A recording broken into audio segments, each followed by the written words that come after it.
观众朋友，大家好，欢迎收看7月7号公司第一台下晡新闻，我是陈淑君。咱先来看今仔有啥物新闻重点。国内今仔增加28例本土病例，有1个人死亡。今仔又搁发第2批莫德纳疫苗，屏东的小月嘛搁增加1例。台北市好林街搁增加2个民众患着病，南机场的总经理有10外人患着，信义区的百货公司嘛传出有人确诊。有工会指出，将近70%私立的教保人员咧许无薪假，也是先许明年的年假。工会呼吁劳动部爱稽查。先一开始来看，咱国内今仔新增加28例本土病例，带病入境有3例，1个人死亡。另外，今仔又搁发第2批89万剂的疫苗，予各县市政府。明仔载的全国防疫会议，买来讨论大规模注疫苗的注文的流程。来听指挥中心下晡上届新的说明。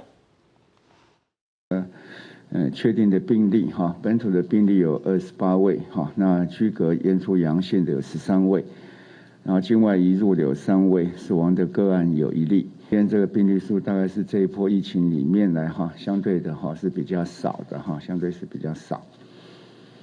第2批的疫苗，那7月5日哈，7月5号哈，总共要配发89万3900剂。好，会到各地方政府去。那应该是在集中检疫所有新验出1位，哈，15163，哈，15163，他在7月3号发病，好，开始要来进行哈预约系统的一个准备，好，所以大概会来先进行医院的登记。那在明天上午在全国防疫会议会做这样的讨论。国内的3级警戒后礼拜1 7月12日到期，最近逐天增加的病例数一直在减少，外界真关心讲敢会当淡薄解封咧？有国内专家是认为讲，最近有真侪件社区小话事件，有可能会去影响到解封的日期。另外，大家嘛真关心讲2档的疫苗敢会当注无同款的牌子。国外研究嘛已经证实讲，注无同款的牌子保护的效果是如何。所以专家嘛，搁再呼吁中央应该赶紧来定出相关的办法。国内新冠肺炎一天增加的确诊数已经连续10天降到100例以下，外界关心3级警戒7月12到期是毋是有机会未解封？专家认为，最近一直传出社区群聚事件，疫情阁升悬，加上有真侪感染源无清楚，拢可能加做影响解封的关键因素。你看台北市到处在爆。超过3处有了吧，所以如果是根据这个条件，你根本7月12号，如果到那时候还是这样，那根本不能为解封。另外，印度变异株来势真强，国际有名期刊《刺客针》近前发表上新的研究指出，注2种疫苗对抗变种病毒是无可避免的代志。不过，国内目前依然无开放注2种疫苗。专家搁一摆呼吁中央应该赶紧定出注2种疫苗的指引，才能增加民众保护力。混打可以透过疫苗的不同类型，来透过多元性的一些抗原刺激，产生更多样的一个反应，这样可以有效的去升高中和抗体的量之外，最主要有可能让我们能够产生对越来越多种不同变种病毒的威胁下，能够有足够的保护力。有关 AZ 跟莫德纳混打，目前还没有实证。所以需要做这样的研究。指挥中心强调，已经医学中心咧做 AZ 甲莫德纳这种2种疫苗的临床试验，最后试验结果会送到指挥中心，作为未来注疫苗的参考。记者综合报道。咱来看，目前预防社已经开放第7类的对象，也毋过台北市公车司机佮1位的工作人员却无包括在内。台北市长郭文地昨是咪讲，中央开放第7类，会使讲是有牌的国家特权疫苗，伊并无赞成安尼做哦。也毋过昨暗台北市的副市长蔡炳坤就随宣布讲，台北市在1位第1线的工作人员，头一批500个人，今仔就会当注射。第3级警戒期间。台北这份由完承担上北风险地区重要的交通运输，台北市政府考虑到实际需求，随时按宣布8节第1线工作人员优先注预防车，最5日到安排站务人员、清洁员、行车人员500多人，到成功病院注疫苗。北捷总共我看他们造册总共有1万多，那当然它有1线的跟第2线的，那这个部分我们就尊重。我们有告诉北捷这边按照他们这个风险的等级。不过，伫咧初4下昼，台北市长郭文铁拄则批评讲，第7类民众无应该做疫苗，这是国家家己伫咧制造特款疫苗。暗时，副市长蔡炳坤就宣布，要兼顾全面性加各类人员的需求，所以规划要做的由按照季程做，双方的讲法无同，引起争议。那个第7类，你知道吗？这是在自己国家制造特权疫苗，我个人不是很赞成，因为实在是造他们每天的困扰。我每天都要被人家关收，你知道吗？有不要关收来请托了，就说这个捷运站啊，这站务人员要先打，也许啦照年龄排是一个最简单的逻辑。那市长讲的没有错，只要兼顾全面性，又也要面对各类的这些专业人员啊。市长讲的是一件事实，但是我们该做的还是做。那像明天开始有很多类型，我们都开始做安排了。对于乘客甲北捷员工来讲，会当自黄车是好消息。不过蔡炳坤讲，爱疫苗的数量有够，也要看医疗院所的量能，才能照名册优先顺序分流来做。希望中央赶紧办疫苗，和国家侪捷运抑个公车相关人员优先做有黄车，市府会看防疫的需求，慢慢扩大自卫对象。记者综合报道。台北市虎林街专案社区普遍体检站规工到今仔早起7点拢总体检4395个人，其中4138人的 PCR 结果出来了，2个人是阳性。另外，伫中正区中勤里社区传出讲对5月中以来有10外人未着病，市政府嘛伫下晡到现场来说快体站帮民众来体检当地里长嘛呼吁讲应该简单化体检的程序，嘛互附近的民众会使做伙来做体检。南机场夜市个行入去1点有一栋700外户的社区，风声为5月中到即马已经有10外人确诊，居民可能甲北龙昆南市场有接触史。台北市政府认为这区要使快台站进行区域铺胎，互当地居民真烦恼。它那个是电梯大楼啊，它那个电梯空间很小，比较容易会中。啊，我们这个都是开放空间每次新闻全部都报南机场都会躲在巷弄里面抽烟，然后吃东西。所以你觉得这是造成疫情破口？是啊。这次市府发布消息，到即马里长电话是接袂线，中心里差不多是3000外户，将近100人，要安怎做测体检，也正做一大难题。里长表示，确实甲市府甲健康中心真侪摆沟通，才得到同意设体检站，也建议简化体检程序，连附近的里到店体检。能不能比照武林街，拿身份证、健保卡就可以来补筛？因为这些人有的户籍不在中勤里，可是他住在里面，所以如果这些人都愿意出来快筛，其实我们应该谢谢大家。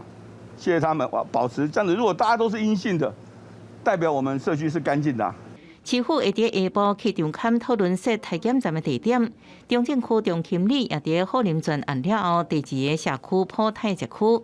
虎林专案第1天，透早有真侪人摕号码牌来体检，为初4到初5早起7点，总共体检4395人，其中4738人的 PCR 结果出来，有2人阳性确诊。我们对外说也是说随时来筛都可以筛啊，那为什么到这边会不可以？我也不知道是谁决定。是我比较建议您只要有在这边附近活动的，当然也可以来筛啊。北龙甲昆南市场群聚爆发了后，市府也启动打伤疫苗注射专案，针对台北市传统市场打伤18880人注疫苗，以中正区放假优先，初5开始伫怀新国中来注疫苗。记者综合报道。再来看新北市邦桥中勤的下晡市个树林破爱街市场，嘛传出有打伤未着病。新北市政府赶紧要求爱休困3天，嘛爱市场人甲当地民众紧去做体检新北市政府嘛要求讲打伤必须要有阴性的证明，才会当恢复营业。新北市嘛开始为市场甲夜市的打伤来注疫苗，大约有2万人。伫电火条包用玻璃拢写的公告。顶管写市场休市3天做大消毒，这是新北邦桥中庆黄昏市传出有患确诊，市府要求爱紧急消毒休市，当地居民是听了真惊吓。担心是啊，我朋友在担心，在问是哪一摊啊？有很多好几百通电话，好像是北龙那边传过来的啦，他有在那边批货过来的这样子。卖什么类的？卖菜。提出市场消毒的公告，里长讲第一时间规个里做消毒，还佫提醒民众都要赶紧去做体检。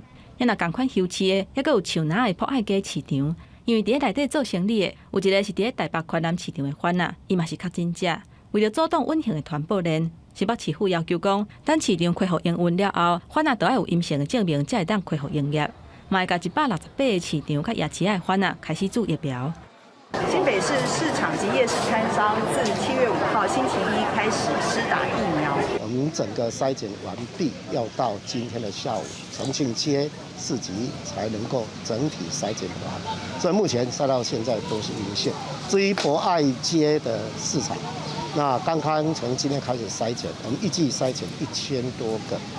新北市长侯友宜初5早起亲身去树林保安市民活动中心了解体检的情形，因为伫咧树林甲邦桥隔界博爱市场甲保安市场，敢大概一条车路尔，估计差不多有超过400个贩仔。侯友宜强调讲，传统市场甲夜市啊，人伫是来来去去，较会造成群组传播链。目前已经针对市场甲夜市的贩仔列名册，按算会甲2万人做疫苗。记者综合报道。咱帮观众朋友来整理今仔日全台湾各地为着病民众的情形哦。今仔是增加28个本土病例，有3个境外病例，有1个人死亡。目前哦，台北市15例是上济哦，新北市只剩5例尔尔，桃园有3例，苗栗有2例，基隆、屏东阁有新竹县拢有1例哦。目前咱台湾的总病例数嘛已经超过15000例。也毋过疫情是有较长河，观众朋友嘛是毋通放任，爱阁继续拍拼。咱再来看台北市哦，又阁传出讲信义区的成功3月信义新天地 A12店哦，初时暗时嘛打出公告，表示讲有一个徛柜员工胃着病，所以要休困来消毒。成功3月是表示讲从暗开始，阁有这2天会继续来消毒，明仔载开始就会当来恢复正常的营业咯。爆炸消毒人员都针对百货公司外口做消毒。因为信义区的成功3月信义新天地 A11店，初时暗时发出公告，表示有1名专柜人员确诊。成功3月表示，这名专柜人员是伫1楼上班，初日感觉身体无爽快，就请假看医生，采检了后，初时就接到确诊通知。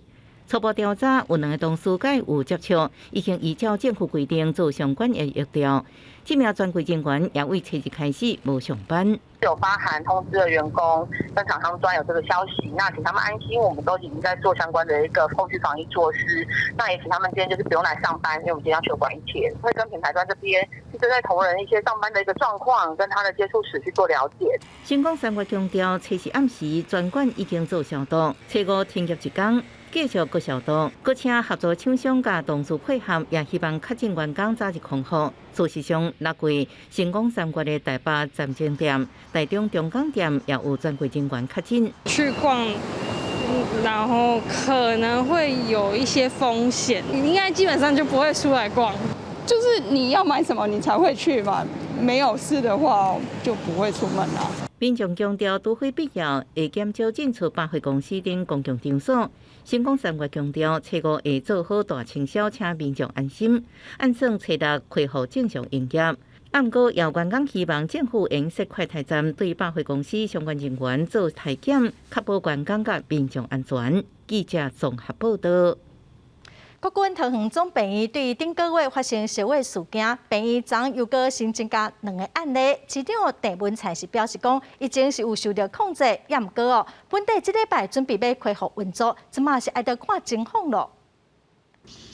目前国军桃园总病院又完停诊，这条户外设领药区，未少人早慢性病出风险来提药啊。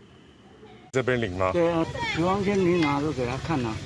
国军桃园总病院，阁叫做龙潭北控诉病院，新冠肺炎群聚案医院的军假有38人确诊，3名护理师、13个病人、11个家属、加11个看护。昨天有2例，一采阴性，2采阳性，好，这个要列为确诊个案。虽然病毒量比较低一点，那当然这会影响到这个804哦恢复营运的时间。市长郑文灿表示，虽然新增加的个案拢是伫个隔离隔离期，或者是期末采检阳性确诊，疫情伫个控制当中，不过也互院方原本按算礼拜5重启营运的计划，佫成变数。仔细的检查804的这个清零计划是否都能够完成？清零计划完成，才会进行复原，而且要分阶段复原。我想这个是要高标准处理啦，哈。国军桃园总病清零计划继续进行，总共采检2182人次，爱经过中央流行疫情指挥中心北区指挥官加市府卫生局检视，确定病医无感染风险，才用分阶段恢复急诊门诊或者是收治住院病人。记者综合报道。头一批莫德纳疫苗，台东县是分配了14000筒，今仔开始做，嘛开放9间诊所，有3000多筒，会使帮65岁以上的老大人注射。台东县初5第一摆开放诊所注莫德纳疫苗，透早到部分诊所真侪人来报到。这摆台东县有9间合约诊所，总共分配3000多支，为65岁以上老大人注疫苗。诊所量顶下卡设报道区甲观察区，民众真贵，开放诊所注疫苗，因分散人流，速度也较紧。这把人口分散来讲，人数就变少，所以要打的那个时间比较快。因为我们平时也是他的患者了，就是感觉比较习惯嘛。7月份第一波注疫苗，台东县得到14000支莫德纳疫苗，加入9间诊所了后，台东县的16个乡镇市卫生所加3间病院，到28个疫苗注射站伫8天内提供符合资格的人来注。不过疫苗也是真有限，顶礼拜5开放网络加电话注文，都满上满。在抢的时候怕抢不到。小孩子比较网络比较厉害啦。有民众对诊所注文的方式甲卫生所病院的方式无同，爱现场或者是电话注文，感觉无方便，也较会互人质疑是毋是提前接受注文的无公平的现象。台东县政府表示，会甲诊所协调，滚动式调整注文的方式。若查出无依照规定注文的诊所，会减量分配疫苗处罚。记者综合报道。最近全国拢真欠货，高雄关会中心表示讲，目前市场货行的量只剩3天的量尔。顶礼拜5规天拢无人来关会，互因是真紧张。高雄凤山区里长的联谊会顶礼拜发起关会活动，互关会中心增加袂少库存。这是最近高雄真罕见大型的关会活动，全台湾的货库欠货。高雄关会中心的货量，顶礼拜5的时阵，敢若剩3.4天的量，创下全国上佳。经过拜6礼拜，货库的货虽然有增加，不过也是创下高雄历史上上少的库存量。上周5的时候，我们的血液的库存量，是全国最低，大概只有3.4天。进来我们还需要做检验，那检验到发报告的时间大概需要2天，所以等于我们可以动用的血液只剩下1.4天，这是相当低的一个库存。高雄关会中心表示，3级警戒以来，学校停课，民众真罕哩出门，尤其是学校甲公部门等等的关会来源，是占高雄货库的1/3。今嘛3级警戒停课，等于货量就减1/3啦。当然有，我们在赖的那个里面都有捐血中心的一些资讯。我现在还是正常可以上班了，我一点都不担心啦。袂少民众知影台湾当咧欠货，是赶紧来关货。不过关会中心嘛讲，有当时关货车会去用检举群组。不过关会中心强调讲，关会活动并无受到群组限制规范，而且嘛有配合网络注文，现场的人丁嘛会分配来处理降低群组，请民众毋免烦恼。记者综合报道。疫情有较长好，佮加上最近的天气是真热热，台中市政府真烦恼讲民众的喙暗会赶袂掉，所以就继续展开稽查。拜6礼拜伫市场就看到3个大叔包挂喙暗，嘛对因开出罚单。另外，台中市嘛收到中央发的9万多筒的莫德纳疫苗，今仔下晡开始帮7大批发市场佮屠宰场的人员注射。民众出外买食材，番仔热情销解。伫台中火车头附近的新民街北德街市啊，番仔摆伫路边就热做生意。就算天气热翕翕，大家有关是嘴暗挂条条，防疫措施是唔敢放凉。有啦，大家拢有挂较济啊，唔敢无挂，无挂等下互警察看到，防用罚呢。疫情严重，然后就要勤洗手，然后喷酒精，出门要喷酒精这样，出门来回都喷酒精这样。台中的19王市场进前有番仔确诊，加上台北的市场群组感染，抑阁伫咧逼。台中市经发局拜6礼拜有派人去到新民街市啊稽查，结果发现有3位番仔无甲喙暗挂好势，依照传染病防治法，甲因罚3000块。呼吁摊商，因为摊商确实有喝水、吃东西的一些需求，不过这些行为跟动作应该是要退到摊位的一个后方，好。不要面对民众，那尽快使用完毕之后，把口罩戴好之后，那再退回到摊位前面，再来服务他的一个客人。台中市经发局表示，违规算是少数，不过民众甲市场的烦恼，大家拢惊疫情搁再行起来。大部分的大头拢愿意配合政府的防疫措施，因为人家觉得像市场这样的空间，开放空间也会有武汉那个肺炎的那种关系，大多都会。另外，中央有发予台中市91420档莫德纳疫苗，台中市政府也宣布讲开放予7大批发市场的人员，屠宰场人员等族群对初5开始分配给组，希望会当增加群体防护力。记者综合报道。三级警戒哦，过半月咯，因为这几天病例数还减少，所以真侪民众就拢出门去行行的。针对于真侪民众希望讲会使淡薄解封，高雄市长陈其迈是认为讲，佮需要时间来观察往来南北的确诊者的感染源，敢是拢有找到源头哦。佮有屏东第二台变种病毒，敢会佮有新的案例，彻底来了解了后，解封的时间才通好按算。盖起来，这边前面最主要是客人接触的范围越小越好。经发局稽查人员甲市场主委提醒摊商，将食食看好，确保卫生。本来透早拢客满人的高雄建兴市场，5号拜一透早虽然无身份证号的分流，人也是非常的少。三级警戒实施到即马1个半月，嘛互摊商感觉生意愈来愈歹做。无人就无人趁钱，快当吼卖迄个分流，实名制 QR code， 哦，这样大家都很好。我觉得都没什么的，应该要解封了，不然生意人都要死掉了。摊商希望解除分流挽回生意，但经发局认为，全国疫情也未变好进程，恐惊是无可能。虽然高雄市是比较没有这些群聚风险，但是相对的，因为市场的人流，甚至批发市场的一个批货，其实它是全省流动的，所以这个部分我还不太敢放松。而中央估计解封日7月12号也够1礼拜，加上这几天案例数的下降。各县市拢传出希望小可解封的声音，但高雄市长陈其迈认为，解封要观察2个重要的指标：南北的移动，那北部的感染源未明，这个就是一个风险。第二个，我们观察的是说，那屏东的德尔塔病毒的一个感染，通常我们会在观察个14天它的一个潜伏期。伫这2个指标还未厘清进前，7月12号恐惊嘛无一定会当解封。但各地已经陆续传出有民众挡袂住出去耍，也是群聚的消息。各县市等会当加强公共甲营业场所的稽查，希望民众多忍耐一下，共同为日后解封打拼。记者陈焕武、柯正俊高雄报道。来看昨下晡，新北市新增一个社区，有5来的民众坐伫社区的公园的开讲哦。社区的保全甲总干事就去苦劝，叫伊唔通群聚。无想到讲有一个民众真不满哦，就甚至总干事喙批。另外，伫宜兰的金陵湾昨下晡，警方嘛发现有7个游客无挂喙罨，嘛对因开出罚单。社区外口，这个白头鬃姓林的住户，无讲无答，就甲社区的总干事为喙皮全甲割落。伊看到是真生气，规个人是心狂火道。透过反射的画面，会当看到伊一届搁一届出手，短短几分钟内，就连续甲总干事扇11个喙皮。不过无代无志，这个住户是安怎要甲总干事去骹动手嘞？社区的保全刚好在执行，我发现有住户大概5、6个人在户外在聚集哦，好心上前规劝，但没想到这名林姓住户相当不满哦。那社区总干事出面协调哦，没想到也被这个林姓住户波及。代志的原因是姓林的住户伫初时下晡，甲其他4、5个住户伫新北新增的一个社区外口咧开讲。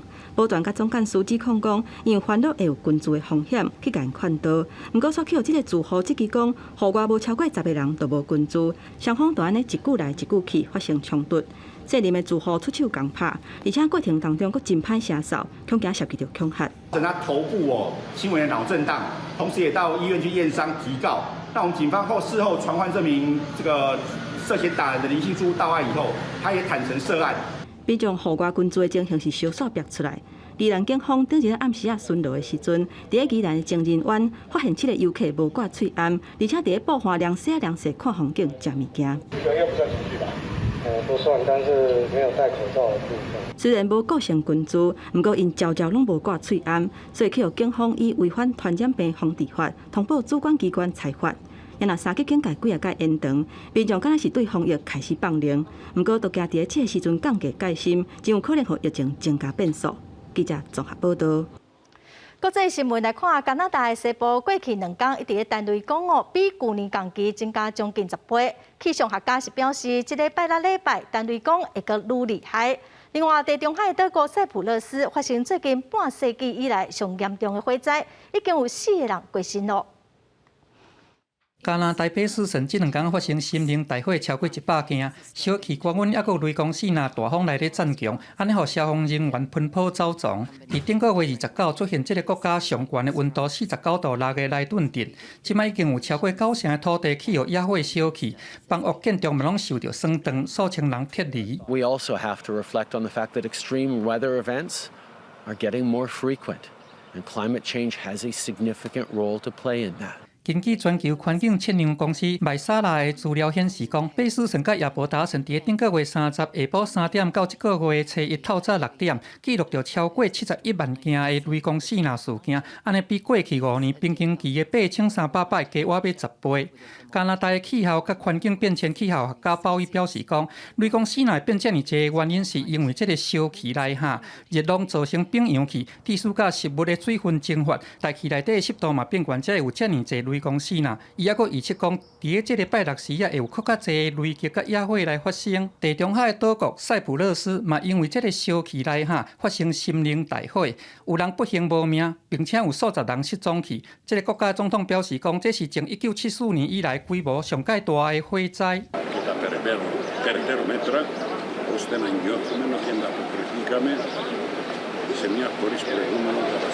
目前已经有部分的火势控制调着，不过个警方若是再来，恐惊还佫有变数。警方表示讲，有一个67岁查甫人涉嫌去放火，警方抓到。这边的野火是对初3下晡开始，伫个特鲁多斯山山脉的南边咧炭烧，面积有55平方公里，上介少还佫有8个村的居民撤离。公司新闻黄运玲编译。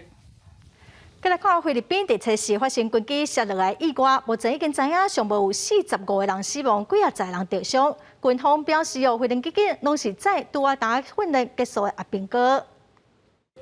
这台 C-130运输机被发现的时阵，这架纯尾流，飞机顶96个人，有超过1半人受伤送病院。死亡名单内面包括3位在地民众。Per eyewitnesses, a number of soldiers were seen jumping out of the aircraft before it hit the ground, sparing them from the explosion caused by the crash. The plane was transporting troops from the city of Cagayan de Oro for deployment in Sulu province. It was heading for Jolo City Airport, but appears to have missed and crashed in the vicinity of Bangkal village nearby. The Jolo runway is shorter than most in the country, making it difficult for pilots to adjust if they miss the landing spot. 官员公布恐怖攻击的行动，但搜救行动结束，会针对失事原因开始调查。发生者报道讲，飞机顶大部分的人员拢是最近拄才完成基础训练结业。这台运输机本来是伫咧美国空军服役，是今年1月美国政府透过国防安全合作计划，送予菲律宾2台运输机其中的一台。根据飞行安全网的资料，出代志这台是1988年开始伫美国空军服役。公司新闻黄文玲编辑。来看中国一个轿车 App 叫做滴滴出行，6月29号才伫美国的市场做 IPO， 就是头一届公开募股。也毋过中国当局采理就以防范国家数据安全的风险等等的理由，对滴滴出行做安全的审查哦。这是中国网络的监管机构又搁以严重违反违规收集各使用个人信息等等的问题，通知这 App 爱下架。中国上大的网络轿车公司滴滴出行，随时宣布家己的 APP 自中国手机应用商店下架。因为中国网信办公室发布消息讲，发现滴滴非法收集用户的个人资料，所以通知应用商店下架。Well, I think that it's not just Didi, but all of the major Chinese internet companies are under much more scrutiny now than they've been in the past. So it's just a risk for the sector. I will say that there's some companies like Meituan and Dada Nexus that have traded really well. So investors are seem to be willing to put those risks aside, but they are real risks. 其实，滴滴出行6月29，在伫美国纽约证交所 IPO， 也就是第一遍公开募股。中国的网络监管机构出力就以防范国家数据安全风险，也个维护国家安全为理由，依法对滴滴出行进行网络安全审查，并且禁止滴滴伫咧这个期间注册新的用户。不过，滴滴出行的副总裁李敏吹沙讲，滴滴甲用户的资料也个道路的资料，拢放伫咧国内伺服器，所以无可能甲资料外来互美国。Perhaps we need to slow things down and get a little more analysis on the companies that we're seeing. But anyway, the market's wide open. Investors seem to want to participate. I think probably, given the valuation they put on this, it's going to succeed. 路透社报道讲，滴滴6月份所提交的报告显示，今年前3个月收入到422亿人民币，划算新台票是1821亿。滴滴也发声明讲，应用程式下架可能对伫中国的收入有不利的影响。公司新闻陈伟林报道。来看过来的消息咯，目前有一个位伫高原偏东南方的热带低气压，上紧今仔有机会发展成做轻度的风台。伫今仔半暝到明仔载离台湾上近，东南部地区佮恒春半岛会落雨。气象局嘛发布强风特报，今仔暗时开始，东南部地区佮恒春半岛佮屏东沿海空旷地区要特别注意9级到10级强阵风。编号 DT07的热带性低气压。目前伫高原偏的南平600多公里的海面，以1点钟34公里的速度持续向西北西咧行。气象局分析，这个热带性低气压经过路线，有机会互伊变更较强，成做今年第6号的风台烟花。它在接近巴士海峡过程中是有机会形成轻度台风的，但一旦形成的话，这种路径我们就可能发布海上台风警报。至于是否发布陆上警报，则会看，因为台风接近的时候，我们毕竟这个位置是在太平洋高压南缘呢，太平洋高压南缘势力的。譬如它南缘势力的强弱，会影响到它在通过巴士海峡它的路径的状况。气象局提醒，无论敢是会发展做风台，拜一暗时到拜二的日时，拢会伫咧东南部地区，也有恒春半岛带来雨势。西北部地区嘛有机会落雷公雨。气象局嘛发布透风的特报，提醒为拜一暗时开始，东南部恒春半岛甲屏东沿海较空旷的地区会有9级至10级的强阵风。另外，伫咧基隆北海岸、东北部、台南，还有高雄的沿海较空旷的所在，甲大台北地区嘛有较强的强阵风。气象专家分析，无论落尾挖进台湾的时阵是热带性低气压或者是风台，伊行的速度拢真紧，影响台湾的时间差不多干那有1天。那这次来的话，最主要是今天的深夜，礼拜1的深夜到礼拜2的上半天，预计它的外围环流会影响到整个这个花东到恒春半岛，尤其是台东到恒春半岛要注意，可能会有比较大的雨势跟它的风势，尤其是吕绿岛，它的风浪可能会比较大。但它走得很快，预计礼拜2的晚上可能就到广东、福建了。拜2过头了后，太平洋高压会向西边甩。拜3、拜4开始会恢复烧热热人的天气，高温的感受会比进前更加明显。专家提醒民众都要尽量补充水分，若是要出门，都要注意避免潮湿。记者综合报道。来看中选会决定讲4大公投案要延到12月18才投票，也毋过立委单批位的罢免案，要等到7月16开会才要决定讲敢要延期。早起国民党团要求中选会应该伫同一天同齐投票就好，嘛表示讲因会伫立法院来提案，初7开临时会，望讲赶紧来完成无在即投票的修法。国民党立法院党团今仔日拜会中选会，质疑中选会甲本地8月284项公投投票拢延期到12月18。不过，台湾基进党立委陈碧仪的罢免案，煞要是定伫8月28要来投票，该等中选会委员7月16开会决定敢要延期。国民党也希望赶紧推动无限制伫户口地点投票。那我们干脆就把它写得清楚一点，好不好？这我们尊重。我们尊重，既然会引起有一些不同的看法，对，如果能够把它修的怎么样，让大家都觉得没有问题，没有问题，我们欢迎，我们欢迎，国民党希望中选会赶紧修法，嘛打算伫7月初7开临时会进行相关的修法，互年底公投都会当使用。不过，民进党表示，都该看国民党提出来法案，敢有紧迫性甲必要性，才来做决定。呼吁各党团伫疫情期间唔通舞弄政治，干扰防疫。我们。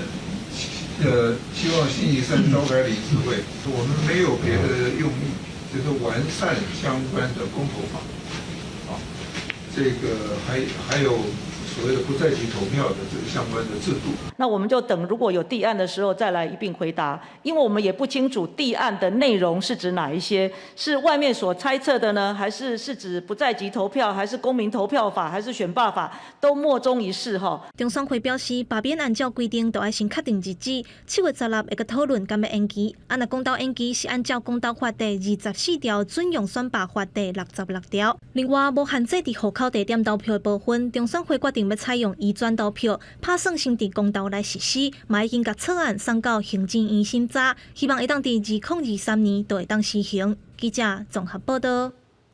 来看7月初3下晡，咱台湾损失一位国宝级北管艺师曾敬才，予艺文界真唔感冒。伫宜兰出世的曾老师享受87岁，老师对10岁开始伫因爸爸戏班学北管哦，后来才家己组成北管剧团。有人讲曾老师是鬼才，讲伊8只交易坐透透，啥物乐器拢会晓。伊伫81岁时阵，嘛得到国家文艺奖的肯定。咱今仔要请台中教育大学林木贤教授，甲咱做伙来怀念这位国宝级艺师不平凡的一生。老师你好哦。嘿，你好，各位观众朋友，大家好，我是林木贤。老师，可能有真侪观众拢无啥了解啥物是北管哦，那会使请老师先简单甲咱小解讲北管这种传统戏曲吗？是，北管的其实就是咱台湾的这个重金属音乐啦吼，因为这演奏的时阵呢大锣大鼓吼，完全符合咱台湾这个庙会的需要。因为咱台湾的庙会呢，甲西方无共吼，咱台湾的庙会伊爱就是热烈吼，热烈的气氛哦所以呢，这个大锣大鼓的这个北管呢，传伫清朝嘉庆年间呢，传入台湾了后呢，就变做是咱台湾上届受到欢迎的这个民间剧种。所以咱台湾有一句俗语，吼，讲食肉食三餐，看戏都爱看人谈啦。讲肉内底呢上好食的呢就三层啦肉，吼若戏剧内底上好看的呢，就是人谈戏，吼所以呢，这个北管人谈戏呢，伫咱台湾民间来讲，会当讲是过去呢，歌戏还未这个形成以前呢，上届受到欢迎的一个民间剧种。所以伫北管界哦，咱大拢学了曾老师讲8只交椅坐透透哦，讲伊啥物乐器拢会晓。除了自细汉伫戏班大汉，你敢会使甲观众朋友来讲哦，曾老师北管学习过程到底有啥物辛苦的所在吗？是，曾老师呢，伊这是算家世演员吼，因为老爸就是这个南坛戏班的这个演员吼，那伊自细汉就开始接触这个北管吼。那伫个学习的过程内底，咱拢知影吼，过去咱的这个民间戏的音并无甲谱啦吼，所以你看迄个不管歌戏报备是迄个南管北管，因无伫看谱伫演奏，所以伊必须爱甲所有的这个咱讲牌子甲记起来。那伊一世人会记300几种的牌子吼，每一首呢拢爱背起来，所以呢，除了安尼以外呢，咱嘛知影咱过去呢。咱学音乐毋是用哆来咪嘛，咱传统的记谱方式呢叫做上提谱，就是讲词谱啦吼。所以讲伊必须要知影讲倒一个刻牌吼，伊要哪演奏所以呢要用什么时阵，所以这是真无简单的。就是这个曾老师，咱拄讲到伊是8只交椅坐透透，表示伊所有的这个呢非精通，这是非常无代志。咱知影讲曾老师到80外岁，嘛有个人哦得到国家文艺奖的肯定。老师，你是安怎看曾老师这一生哦对传统戏曲的贡献呢？这个汉阳北台湾最后的职业的那伊嘛伫讲19年文化这个登录做。文化爱动的文化主个人呢，就将这算对跟工作上的是有关关的吼。那本来我想伊对台上届大讲伊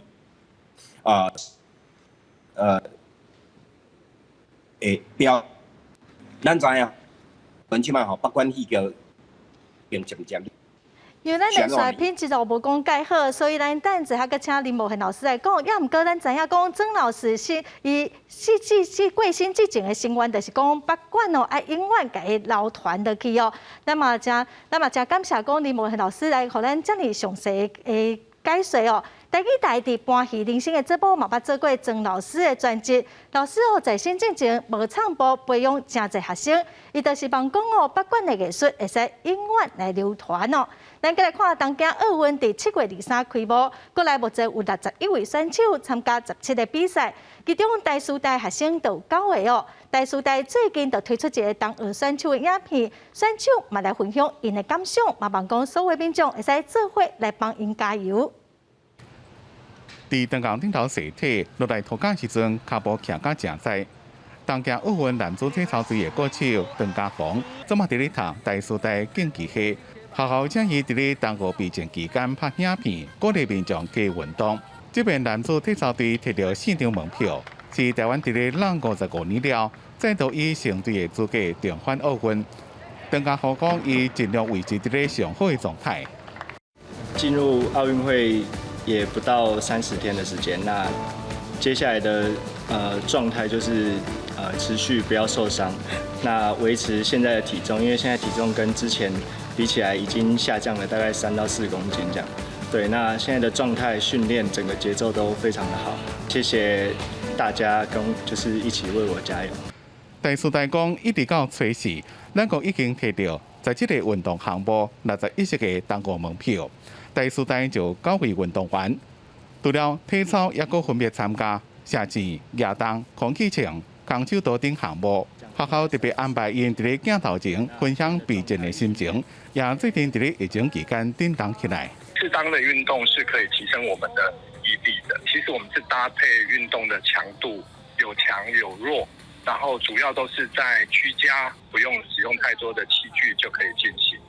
台师大自5月26开始，已经制作24支运动正用的影片。这边搭配同学歌手，搁再推出10支升级版的影片，希望全民运动，也欢迎大家最近为中华队的选手加油。记者综合报道。来看今仔有幼托工会指出，私立的教保人员3级警戒了后，有将近70%不得已爱休困，嘛有教保人员互要求讲明年的特别休假爱升休。有立委就指出，这拢是变相的无薪假，呼吁劳动部应该爱稽查。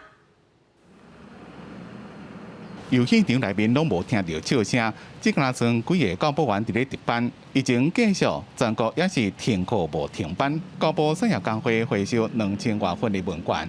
托婴中心无分公立也是私立，5月中疫情拄则开始，到6月进前，员工被批休假的比例有到70%。没来上班就不支薪，有上班就支薪，甚至于把明年的特休也先借来用的这种状况也都有，这是实在是有一点非常的离谱。调查显示，私立幼儿园加准公休的教保员比休假的比例更加悬。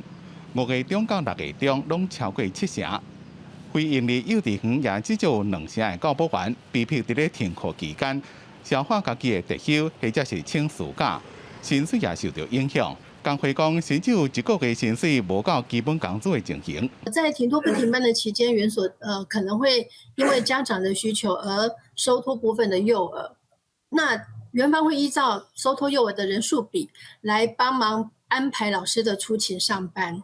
那老师的出勤上班是有来上班才给全日薪，没来上班就是给半日薪，老师们会觉得非常不公平。教保团体讲，有接到真侪定情的电话，要求教保员并园方要求爱将纾困补助叫长去，要求政府应该公开已经领取纾困的机构的名单。大家的意见，我们会去做一个公开机制的一个演绎的部分，再去做一个处理。立委罗香玲讲，幼教出现种种的乱象，代表无薪假乌数其实真多，希望劳动部应该积极介入，并且辅导幼教业者应该主动向政府通报无薪假。记者综合报道。国内伫5月份开始出现本土病例，各行各业拢真惨哦，尤其是旅行观光业。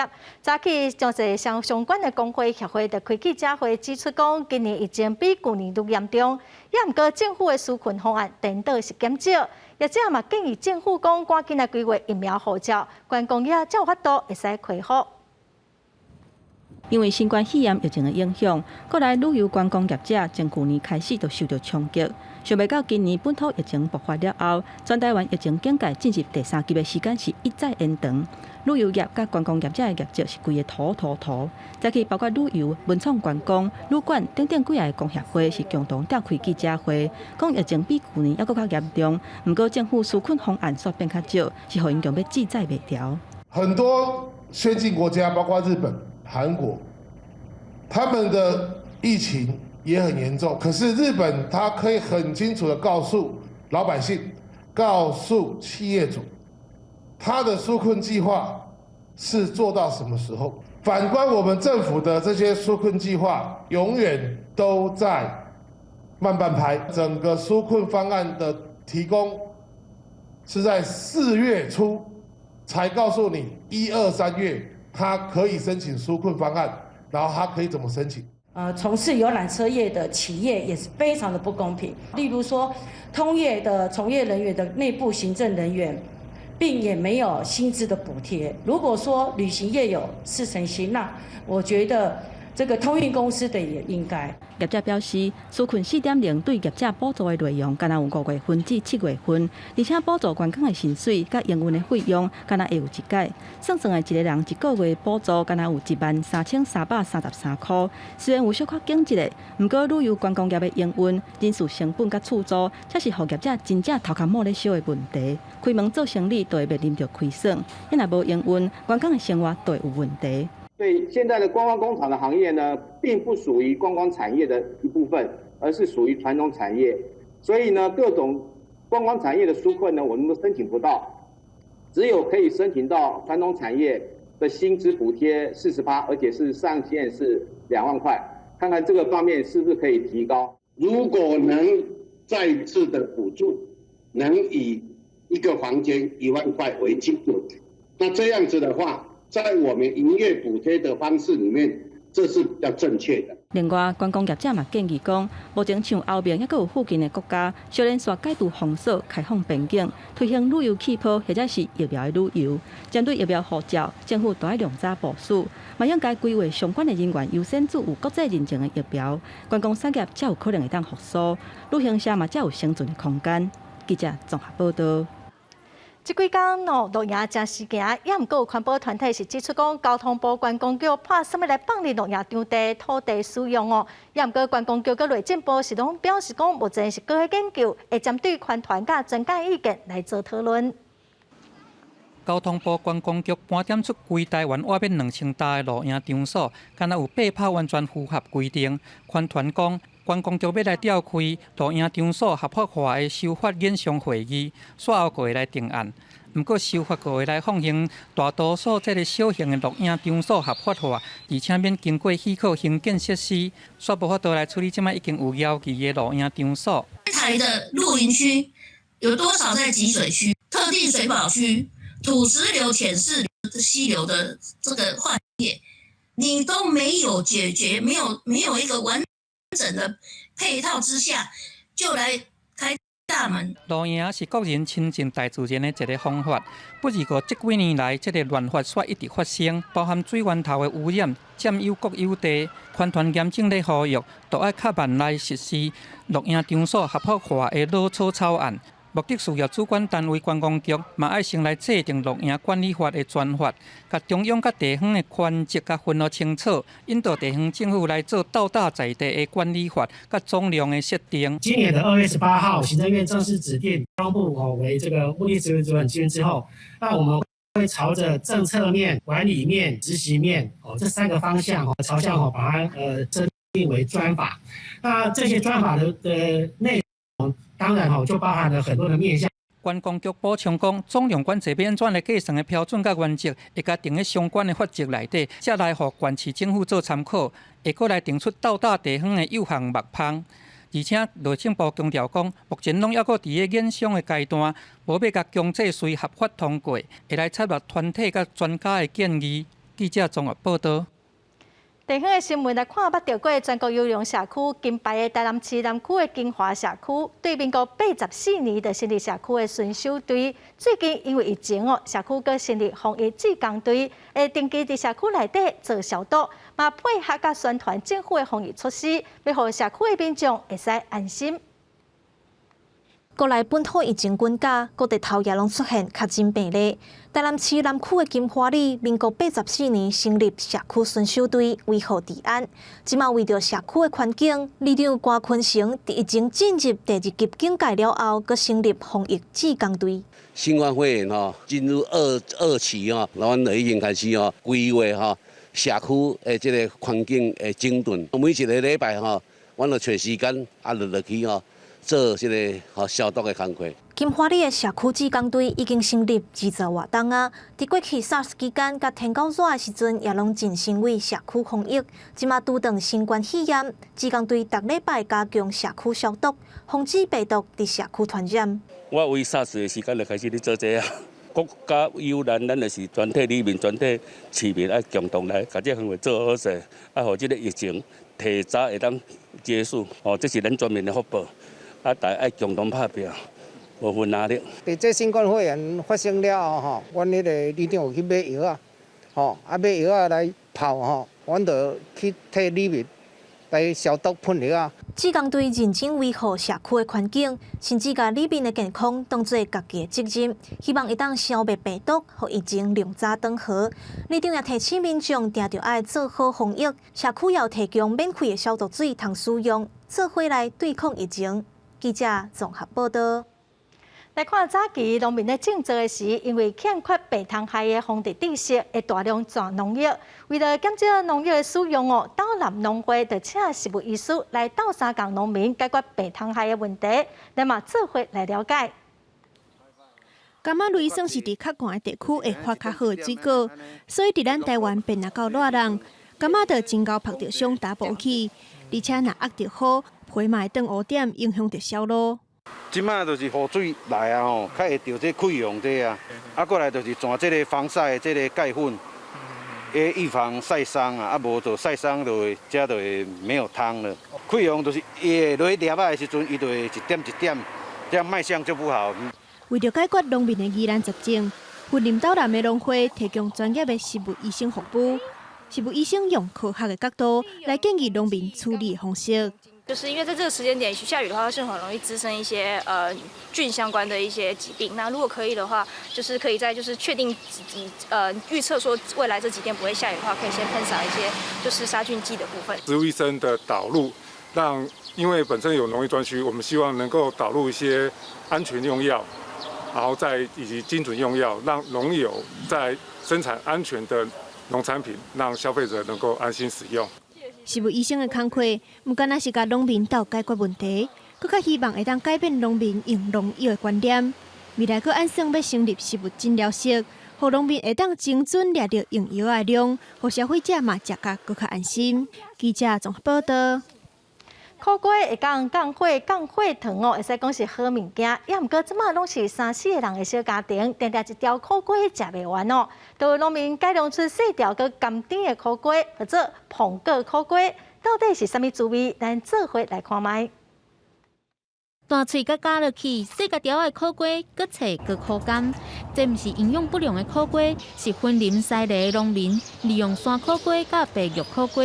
用心改良出来的苹果苦瓜，现在小家庭蛮多的，所以说鉴于市面上白玉苦瓜一般都是很大条，那如果给小家庭食用，可能会好几天才吃得完。结合原生种的山苦瓜，然后把它研发成苹果苦瓜的样子，它还蛮适合小家庭一餐的食用。苹果苦瓜那大细条，真适合即马愈来愈普遍的小家庭。袂过一条煮落，糖甲无营养又搁食袂了，而且搁无像山苦瓜遐尔苦，惊苦的囡仔人嘛有法度食。夏天的时候，我们直接把它拿来生吃，或者是做料理，都是一个非常不错的食材。除了改良出细条佮口感的膨果苦瓜，农民嘛开发出苦瓜茶等等的保健食品，希望会当互愈侪人食到苦瓜的好，嘛会当愈方便吸收到苦瓜的营养成分。记者综合报道。下半部的天气，咱来看各县市详细资料。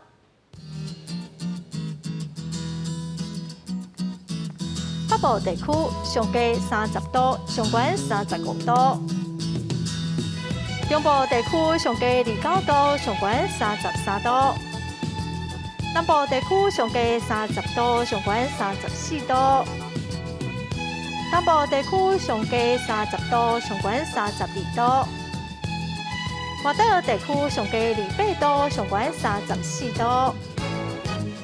感谢观众朋友收看公视台语台下晡新闻，我是陈淑君，明仔载下晡3点咱再会。